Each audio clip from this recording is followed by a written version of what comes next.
Guys welcome छ हजुरहरुलाई मेरो mini ब्लगमा। यो के गरेको भालेको खुट्टा धोएर भन्नुभयो होला, यो चाहिँ मैले हजुरहरुलाई पछि भन्ने छु।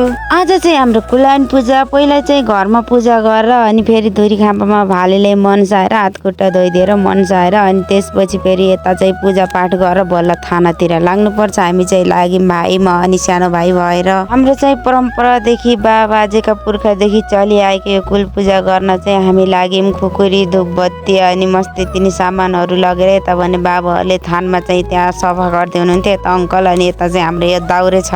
यहाँ चाहिँ बाबाले भाइले ध्वजा बाँध्न लाग्नु भयो, सबैजनाले ध्वजा बाँध्न लाग्नु भएको छ। यहाँ चाहिँ पूजा स्टार्ट हुन लाग्यो। यता भने विशाल भाइ पनि पूजाको सामान लिएर आइसक्यो। उताबाट आन्टीहरू अङ्कल भाइ बहिनी पनि आए। ल हाम्रो पूजा पनि स्टार्ट भइसक्यो। सबैजना आउनुभयो फुलपाती भेटी ध्वजा लिएर अनि यहाँ सबैजनाले चढाइदिनु भयो। यस्तो दामी देखिरहेको थियो हाम्रो थान। यिनी भाले चाहिँ अब काट्न स्टार्ट हुँदैछ। यति धेरै भाले हेर्दै हेर्दै भाले पनि काटी। यहाँबाट भाले काटेर तल बारीमा सत्त फालिन्छ। यता भने अङ्कलले भालेले मनाउँदै हुनुहुन्थ्यो पानी हालेर। अङ्कलले चाहिँ यता भाले काट्दै अनि त्यहाँ खुन पार्दै यसरी सत्त तल फाल्दै हुनुहुन्थ्यो। हजुरहरूले कुलाइन देवी देवतामा कतिको विश्वास गर्नुहुन्छ खै मलाई थाहा भएन, तर आज चाहिँ हाम्रोमा यस्तो चमत्कार भयो कि झाँक्रीको भाले चाहिँ हातमा राख्दा राख्दै त्यो मर्यो कि घरबाट ल्याउँदा टाँटो थियो। अनि त्यहाँ चरण पर भेटी राखेर त्यसको जो तिलकुसको पानी खुवाइदिएको थियो त फेरि एकछिनमा त बाँच्यो बा। यस्तो पनि चमत्कार हुँदो रहेछ। कुलाइन पूजा गरेर पनि सिद्धियो। त्यसपछि मैले घर आएर भात खान लाएँ। यता भने भाइले मासु काट्दै थियो। यता चाहिँ प्याज टमाटर पाक्दै थिए। भाइले चाहिँ मासु काटेर रेडी पार्यो। यता मैले लसुन पिसेँ। हजुरहरूको कुलाइन पूजा गर्दा कस्तो चलन छ खै कुन्नी? हाम्रो घरतिर चाहिँ कुलाइन पूजा गर्दा चाहिँ बिहा गरेका छोरीहरूलाई कुटुम्बहरूलाई घर छुन दिँदैन, खाना पनि मिल्दैन। त्यसैले चाहिँ हामीले दिदीहरू कसैलाई पनि बोलाएन। अनि हाम्रो खाना पनि पाकेर रेडी भयो। मम्मीले चाहिँ खाना लाग्नु भयो।